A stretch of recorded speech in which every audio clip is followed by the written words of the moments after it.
Hello guys, welcome back to my channel, and in this video I'm going to go over my first impression on Aria.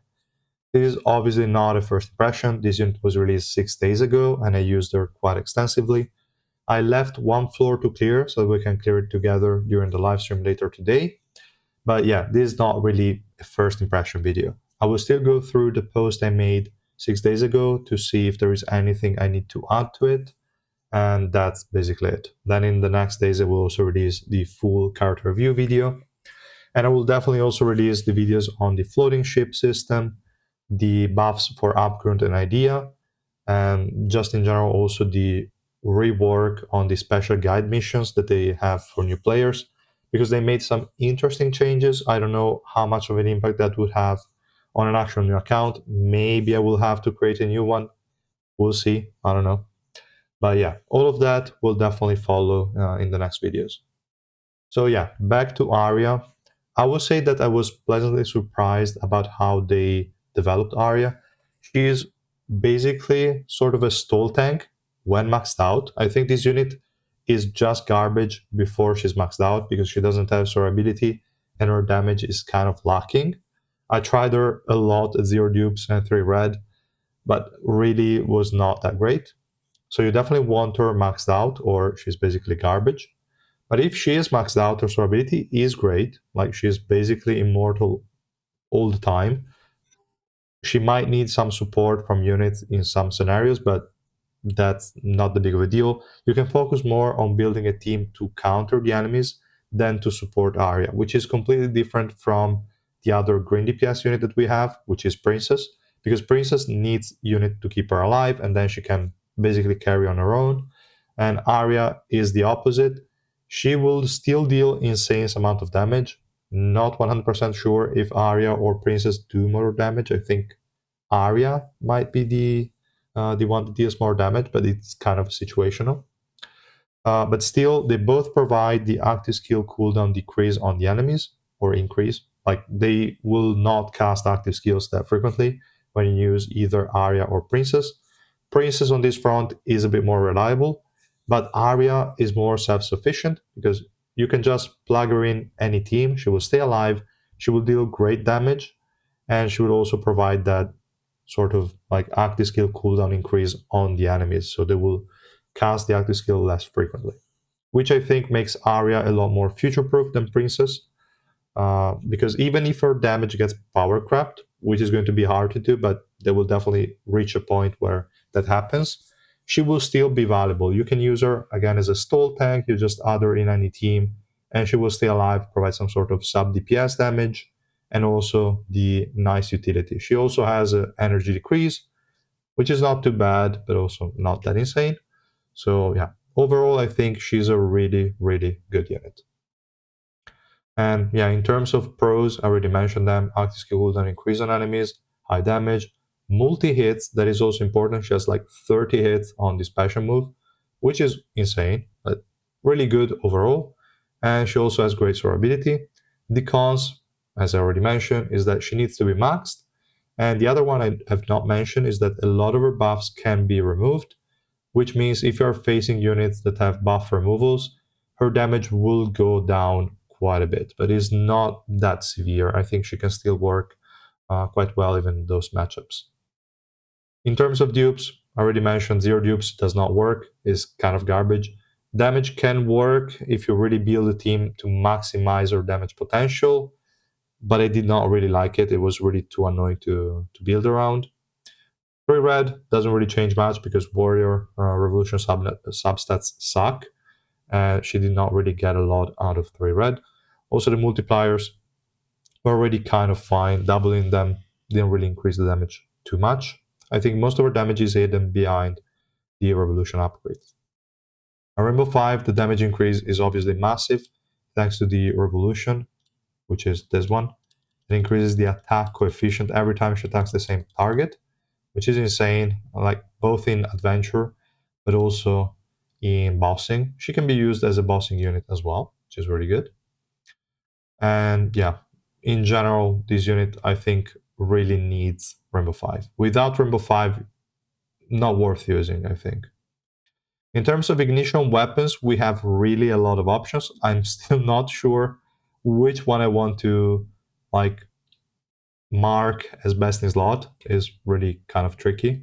Probably Rafflesia. We need to wait for Alocasia and Rafflesia buffs to be sure, but at the moment, either Alocasia or Rafflesia would be great.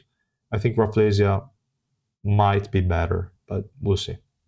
So Alocasia is great because it synergizes with her own evasion increase. She has an 80% evasion increase in her kit. I need to see where it is. Okay, it's here. So 80% evasion increase for 12 seconds.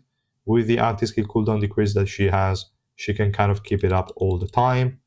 And this also makes max cooldown reduction subnode in Revolution really important. That is good and works well with Alocasia. So with Alocasia buffs, that most likely will be the best slot set for her.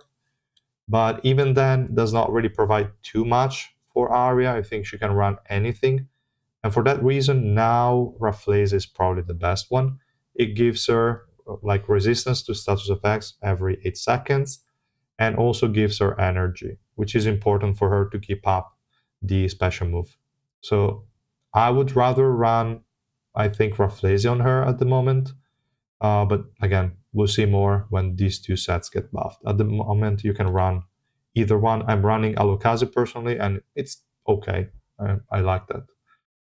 Doris and Runda, I don't like them on Aria unless you want to use Doris to sacrifice the barrier so that she procs the energy decrease on enemies.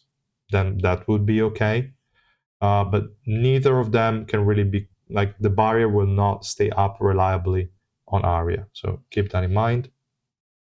Idea could be interesting because now you can proc the effect 3 times. And I think that could be reasonable, but not really providing a lot to her. So up to you. You can do it. It's gonna work for sure because her own like survivability is decent already. I just don't think that's gonna be that valuable. So yeah, we'll see. But for now, I think idea is not really a set I would recommend. L is okay. The attack increase is decent, even though she already has a lot of it in her kit, so it's kind of suffering from a bit of diminishing returns.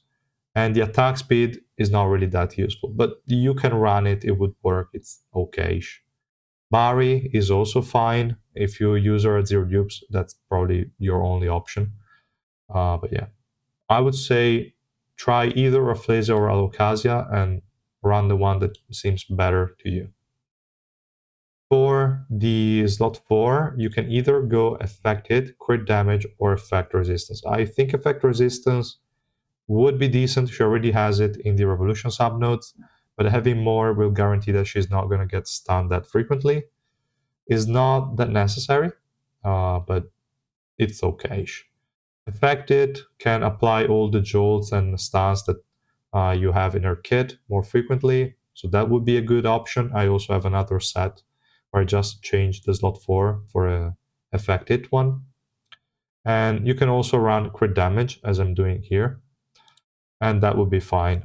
The key focus on my Aria build is that I try to reach 100% crit rate, then as much crit damage as I can, and as much physical pierce as I can. I didn't invest too much in physical pierce because there is the floating ship that gives it the SSR plus 1, and there is also the Alocasia set that is giving it. So I didn't want to focus too much on getting physical pierce. So that's why I focus more on crit rate and crit damage. And that's more or less it for ignition weapons. For Revolution, you don't really need to invest in a lot of things. I would just focus on the effect resistance, then you can go crit damage, max cooldown reduction, and evasion if you want, because she has an 80% evasion increase, so that wouldn't be irrelevant. And life still is unnecessary because she already has it, but I invested a few points and I was like, oh, yeah, she has it in the exclusive equipment. So then I stopped. But yeah, that's more or less it. You don't need to invest on anything else, it's completely irrelevant. In terms of rank, she will be likely high ranker arrow up. I will give her irregular arrow down in the below 350. because obviously at that point she just melts everything. Above it, her damage will slowly fall down, like fall off, but not that quickly. So she can still be relied on.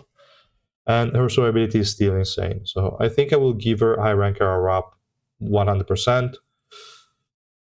I doubt I will give her a regular hour down, but she will likely not move from high ranker in a very long time. Probably for a couple of years, she will not go down from high ranker. We'll see. We never know for certain, but she's a really good unit. If you need a green DPS, definitely, guys, I would go for Aria. Especially if you guys are free to play players, I would pick Aria over Princess because I mean Princess has a better does a better job at keeping enemies from using active skills, but Aria doesn't need support to keep her alive, which is extremely valuable. Thanks to Aria, I benched Princess and I could free up my Sharon to use with Gustang, which was a really good thing for my account overall, or like for my 5 teams. So I like Aria for that reason as well. Like not relying on supports to stay alive to me is a massive, is a really important thing. So yeah, in terms of should you pull, I kind of already mentioned it. But if you need a green DPS for trials and you don't have Princess, I think Aria is a great addition to your account. If you already have Princess and you are not in a rush to complete your green trials, then I think you can wait on Aria. You can skip her potentially, but she's really comfortable. If you have the summons for it, and you still have enough for Kunagero and also for Urek, then I would go for Aria. If going for Aria would prevent you from going for Kunagero and Urek, maybe I would still skip. That's kind of how I feel about her at the moment. So yeah, let me know, guys, if you have any additional questions about Aria, and you can come to my live stream later today, and I will make sure to reply to all of them. And yeah, see you guys then. Bye.